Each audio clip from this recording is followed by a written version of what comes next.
What's going on, fam jam? There, that's a little bit better. Sorry for the shaky cam. I don't have, I'm not sure where my tripod is, so we're holding on to this right now. We're doing two things today. It's Musing Monday, and because, I kind of skipped Fishy Friday, we're also going to do the book club today. So we're going to talk a little bit about Sex at Dawn. I've been kind of plugging it a little bit preceding this, but book club starts on the first Friday of the month, which was this previous Friday. So we're just going to talk a little bit about the book, and we're going to talk a little bit about how the perceiving functions work on the time scale. So strap in, let's get ready to roll. First, we're going to talk about the book. So Sex at Dawn by Christopher Ryan and Cacilda Yetha. I don't know how to pronounce that.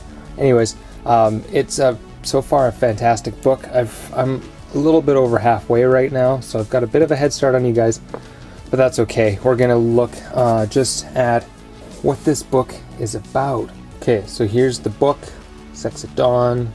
It's really good. It's good in a lot of ways. It's funny, it's easy to read, and it's spot on. So far they've been poking a lot of holes in just kind of assumed theories about human nature up to now, based on the Hobbesian kind of view of prehistory. Thomas Hobbes, still famous characterization of prehistoric human life as having been solitary, poor, nasty, brutish, and short.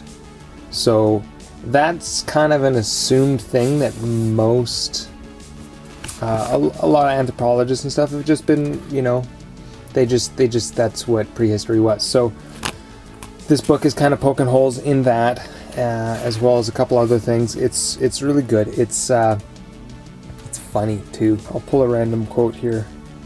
Okay, this one's my favorite. I've read it before on when I announced the book, so we'll do it again because it's awesome. And yet, despite repeated assurances that women aren't particularly sexual creatures, in cultures around the world, men have gone to extraordinary lengths to control female libido.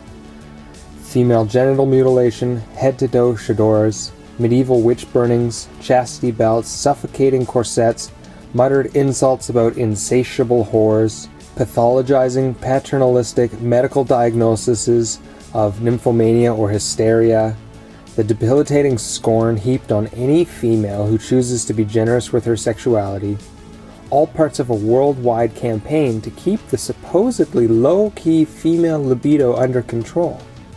Why the electrified high-security razor wire fence to contain a kitty cat? It's a good question. So they dig into that. Excuse me while I scratch my nose. So that's kind of where we'll leave that for now. That's out of the introduction, or I think out of the first chapter, so that one's easy to get to. Read the first part, because it's broken down into parts. So read the first part by next week. Can you do that? It's like 100 pages maybe. It's good, you'll enjoy it. Moving on, let's talk about the functions a little bit. Okay, so we're going to get into the perceiving functions as promised. I'm going to kind of tell you how they work a little bit and how I see them as how humans perceive time. Okay, so we've got 4 perceiving functions. That's introverted sensing, extroverted sensing,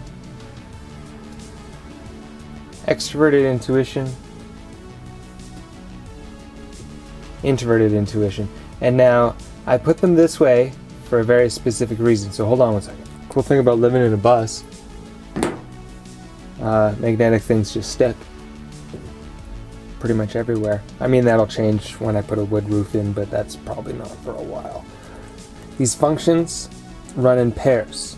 They're inextricably linked, and it is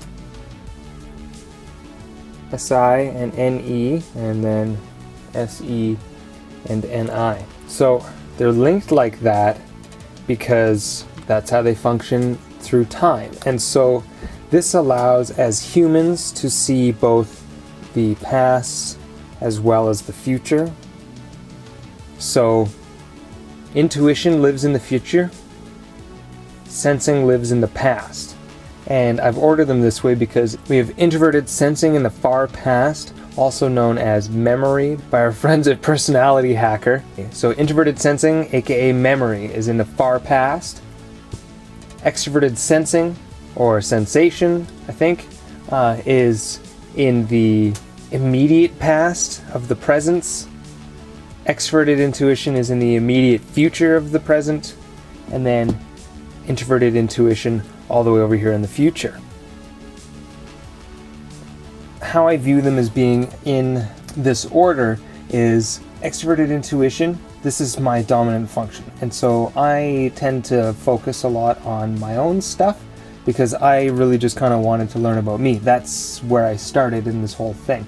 And so it sees possibilities in everything. And so it's looking at the exact present moment and thinking about how it can be. The question is always, how can things change? How will things progress? You know, it's always living just a little bit ahead of the present moment in the future. And it's linked with introverted sensing, and this is, you see it in every type. It doesn't matter what you are. If you have Ne anywhere in your stack, you'll have Si somewhere else. And same thing with extroverted sensing and introverted intuition. It's the same deal. And so one person can perceive time from either the immediate past side of the present all the way into the future, seemingly, or the person can draw from past experiences to bring in possibilities into the future. This is kind of intuition focused. We'll talk a little bit more about the sensing side of things later. So far past, far future, present. Get it? Does that make sense?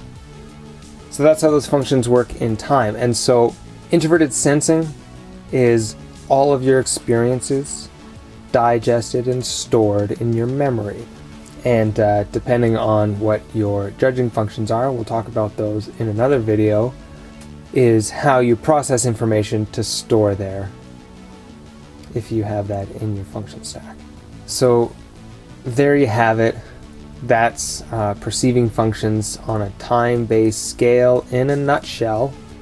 That's part of my theory that I'm trying to build around this whole thing. So if you disagree with anything that I say, please comment, let me know.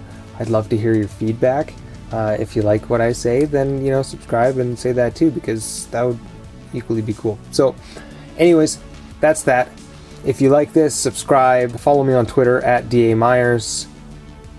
I think that's about it. I love you, everybody, and have a good night. Nice thing about living in a steel thing is magnetic stuff is the best.